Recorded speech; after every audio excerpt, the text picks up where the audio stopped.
Israel has renewed its attacks in Gaza despite a U.S.-brokered ceasefire with Hamas. At least 19 Palestinians, including several children, have been killed across the Strip. Palestinians ran for safety after an Israeli airstrike targeted tents in Al-Mawasi. At least 7 people were killed there, all from the same family. There were also attacks in Al-Mawasi in the south of the Strip. Residents reported several airstrikes in areas under Israeli control in Rafah.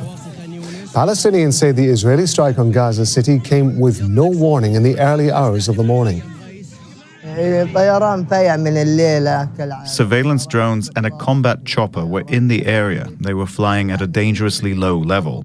At 4 a.m., a residential flat here was hit while a family and children were still inside. No prior warning was given. There is nothing children could have ever done to deserve being killed. Hani Mahmoud's live for us from Gaza City. We have a ceasefire, but the attacks are continuing, Hani.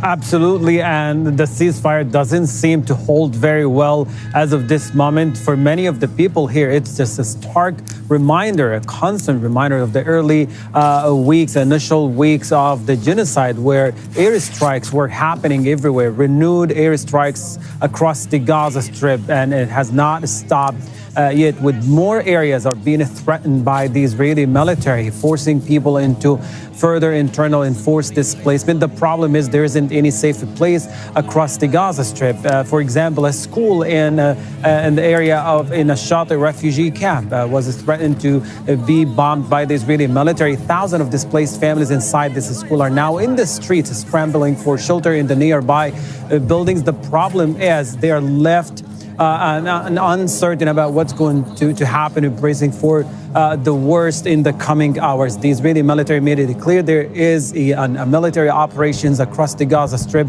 by the Air Force, and so far targeting public facilities, other residential buildings, tents, like what happened in Al-Mawasi. 19 people so far have been confirmed killed, and more than 20 missing and buried under the rubble of the police department. This is a public facility in a Sheikh Ridwan district that was bombed in the past hour or so, completely destroying it and burying many of the people, including police personnel inside the building who happened to be present at the time of the attack. And as there was no prior warning whatsoever, all of these attacks are happening, or already happened, without any notice or prior warning for the people here in order to evacuate into safety across the strip. There is a sense of chaos, a sense of fear growing among people here, and again, it's a reminder of how fragile the ceasefire still is. The talks about the transitioning to phase 2, the reopening of the Rafah crossing amid